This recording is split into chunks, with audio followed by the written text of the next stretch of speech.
రాష్ట్రానికి మరో 2 రోజులు రెయిన్ అలర్ట్ ఇచ్చింది వాతావరణ శాఖ. ఇవాళ 4 జిల్లాలకు ఆరెంజ్, 12 జిల్లాలకు ఎల్లో అలర్ట్ జారీ చేసింది.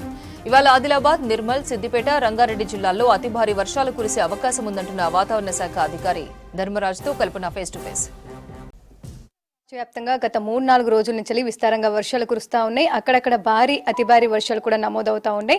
మరి ఇంకెన్ని రోజుల పాటు వర్షాలు కురిసే అవకాశం ఉంది, ప్రజెంట్ సినాప్టిక్ కండిషన్స్ ఏ విధంగా ఉన్నాయో తెలుసుకుందాం. ప్రస్తుతం నేను వాతావరణ కేంద్రంలో ఉన్నాను. మరి మనతో పాటు వాతావరణ శాఖ సీనియర్ అధికారి ధర్మరాజు గారు ఉన్నారు. ఒకసారి వారితో మాట్లాడదాం.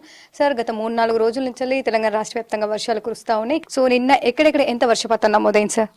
నిన్న కనుక చూసుకున్నట్లయితే దాదాపు 6 చోట్ల మనకి భారీ నుంచి అతి భారీ వర్షాలు అనేవి నమోదయ్యాయి. ముఖ్యంగా చూసుకున్నట్లయితే మనకి నిజామాబాద్లో చూసుకున్నట్లయితే 9 సెంటీమీటర్లు, అలాగే నాగర్ కర్నూల్లో కూడా 9 సెంటీమీటర్ల వరకు కూడా వర్షపాతం అనేది నమోదైంది.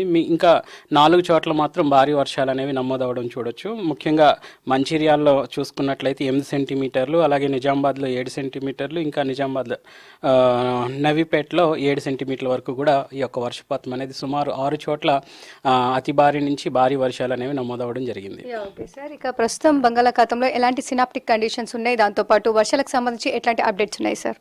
ముఖ్యంగా చూసుకున్నట్లయితే తెలంగాణ రాష్ట్రంలో ప్రస్తుతం కొనసాగుతున్నటువంటి వాతావరణ సూచికలు కనుక చూసుకున్నట్లయితే నిన్నటి వరకు కొనసాగుతున్నటువంటి పశ్చిమ బంగాళాఖాతంలో కొనసాగుతున్నటువంటి అల్పపీడనం ఈరోజు కూడా 8:30 గంటలకు అదే ప్రాంతంలో ప్రస్తుతం ఇది కొనసాగుతుంది. ప్రస్తుతం కనుక చూసుకున్నట్లయితే పశ్చిమ వాయువ్య దిశగా కదలాడే అవకాశం కూడా కనిపిస్తుంది. రానున్న 2 రోజుల్లో కూడా ఇది ఇటు పశ్చిమ వాయువ్య దిశగా ఇటు దక్షిణ ఒడిశా, అలాగే ఉత్తర ఆంధ్రప్రదేశ్ గుండా దక్షిణ ఛత్తీస్గఢ్ వైపు కొనసాగే అవకాశం కూడా కనిపిస్తుంది. దీనికి అనుసంధానంగా ఒక ఉపరితల చక్రవాకం కూడా ప్రస్తుతం కొనసాగుతూ ఉంది. ఇది ఎత్తు పెరిగే కొద్దీ కూడా ప్రస్తుతం కనుక చూసుకున్నట్లయితే 5.8 కిలోమీటర్ల ఎత్తులో సముద్ర మట్టానికి వ్యాపించి ఇది ఎత్తు పెరిగే కొద్దీ కూడా దక్షిణ దిశ వైపు వంగి కొనసాగే అవకాశం కూడా కనిపిస్తుంది. దీంతో పాటు ఒక ద్రోణి అనేది కూడా ఇటు చూసుకున్నట్లయితే విదర్భ, అలాగే చూసుకున్నట్లయితే మన దక్షిణ మహారాష్ట్ర వరకు కూడా ఛత్తీస్గఢ్ వైపు కూడా వ్యాపించడం వల్ల ఇది ప్రస్తుతం 3.1 కిలోమీటర్ల ఎత్తులోను మరియు 5.8 కిలోమీటర్ల ఎత్తులోను ప్రస్తుతం ఈ యొక్క అల్పపీడన ప్రాంతాల్లో అనుసంధానంగా కొనసాగుతూ ఉంది. సో వీటి వల్ల తెలంగాణ రాష్ట్రం మీద ఏ విధమైన ఎఫెక్ట్ ఉండే అవకాశం ఉంది?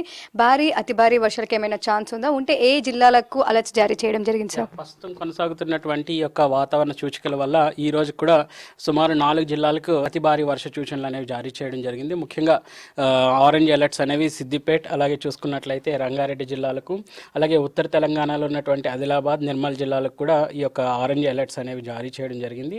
అలాగే చూసుకున్నట్లయితే కొమరంభీం, ఆసిఫాబాద్, మంచిర్యాల్, నిజామాబాద్, కామారెడ్డి, ఇంకా మెదక్, సంగారెడ్డి, వికారాబాద్, నాగర్ కర్నూల్, నల్గొండ, సూర్యాపేట ఈ యొక్క జిల్లాలకు మాత్రం భారీ వర్ష సూచనలు, అలాగే మేడ్చల్, మల్కాజ్గిరి, ఈవెన్ సిటీకి కూడా, హైదరాబాద్ కూడా ఈరోజు భారీ వర్ష సూచన అనేది జారీ చేయడం అయితే జరిగింది. ఓకే సార్, ఈ అతి భారీ వర్షాల నేపథ్యంలో అక్కడ ఉన్న అధికారులకు ఎట్లాంటి హెచ్చరికలు జారీ చేయడం జరిగింది, అదేవిధంగా రైతులకు ఎట్లాంటి సూచనలు ఇవ్వడం జరిగింది సార్? ప్రస్తుతం కొనసాగుతున్నటువంటి వాతావరణ సూచికలు ఏవైతే ఉన్నాయో వీటి ప్రభావం వల్ల రాష్ట్రంలో ఈ రోజు రేపు కూడా భారీ నుంచి అతి భారీ వర్షాలు కొన్ని చోట్ల కొనసాగే అవకాశం అయితే కనిపిస్తుంది. కాబట్టి వీటికి తగ్గట్టు ఎప్పటికప్పుడు ఈ యొక్క ఇంటెన్సిటీ అంటే తీవ్రతను గుర్తిస్తూ ఎప్పటికప్పుడు ప్రతి 3 గంటలకు కూడా బులెటిన్స్ అనేవి కూడా రిలీజ్ చేయడం జరుగుతుంది. ఈ యొక్క బులెటిన్స్ అనేవి ముందస్తు సమాచారం.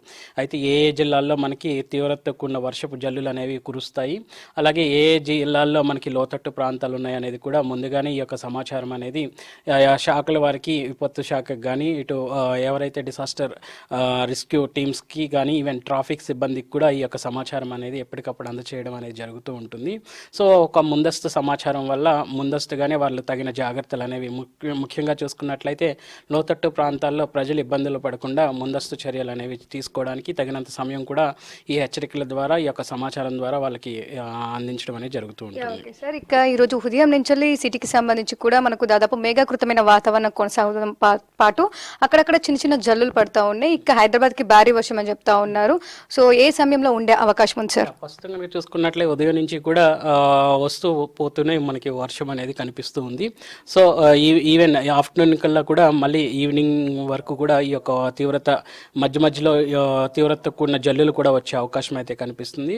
సో ఇవన్నీ కండిషన్ ప్రస్తుతం ఉన్న నిన్నటువంటి వాతావరణ సూచికల వల్ల ఫేవరబుల్ కండిషన్స్ వల్ల ఈ రోజు కూడా సిటీకి అయితే భారీ వర్ష సూచన అనేది జారీ చేయడం జరిగింది. ఓకే సార్, ఇక ఎన్ని రోజుల పాటు ఇవే వర్షాలు మనకు కొనసాగే అవకాశం ఉంది? ప్రస్తుతం ఎండ తీవ్రత కూడా తగ్గి ఆల్మోస్ట్ నిన్నటి వరకు కూడా చాలా చోట్ల 33 డిగ్రీల నుంచి 34 డిగ్రీల వరకు కూడా ఎండ తీవ్రత అనేది కొనసాగింది. ప్రస్తుతం కనుక చూసుకున్నట్లయితే 27 డిగ్రీల నుంచి 29 డిగ్రీల వరకు కూడా ఉష్ణ తీవ్రత అనేది చాలా జిల్లాల్లో నమోదవున్న గణాంకాలు మనకు కనిపిస్తున్నాయి. సో ఈ యొక్క వర్ష తీవ్రత అనేది రానున్న ఈ రోజు రేపు కూడా కొనసాగే అవకాశం అయితే కనిపిస్తుంది. ఇంకా 15వ తారీఖు నుంచి కొంచెం తీవ్రత తగ్గుముఖం పట్టే అవకాశం కూడా స్పష్టంగా కనిపిస్తుంది. ఓకే సార్, 15వ తారీఖు తర్వాత వాతావరణం ఏ విధంగా ఉండే అవకాశం ఉంది? మళ్ళీ ఏమైనా అల్పపీడనాలు కావచ్చు, ఏమైనా సినాప్టిక్ కండిషన్స్ తెలంగాణ దగ్గరలో ఉండి మళ్ళీ వర్షాలు ఏమైనా ఎక్స్పెక్ట్ చేయొచ్చా? ఉన్నటువంటి లాంగ్ రేంజ్ ప్రొడక్షన్ ప్రకారం కూడా మొదటి 2 వారాలు 3 వారాలు కూడా ఇటు తెలంగాణ రాష్ట్రానికి సాధారణ సగటు కంటే కూడా ఎక్కువ వర్షపాతం అనేది నమోదవుతుందన్న గణాంకాలు మనకి చూపిస్తున్నాయి. సో సెప్టెంబర్లో ముఖ్యంగా దక్షిణ తెలంగాణలో ఎక్కువ వర్షపాతం అనేది కూడా కనిపించే అవకాశం కూడా కనిపిస్తుంది అనేసి లాంగ్ రేంజ్ ప్రొడక్షన్ ప్రకారం కూడా అంచనాలు వేయడం కూడా జరిగింది. సో ఒక విధంగా ఈ 15 తర్వాత కొంచెం తగ్గుముఖం పట్టినప్పటికీ కూడా తర్వాత క్రమేపీ సాధారణ తీవ్రతతోనే వర్షాలు అనేవి కొనసాగే అవకాశం అయితే కనిపిస్తుంది. ఇవి వీరికి సంబంధించిన అప్డేట్స్. కెమెరా పర్సన్ సాయితో కల్పన, V6 న్యూస్, హైదరాబాద్.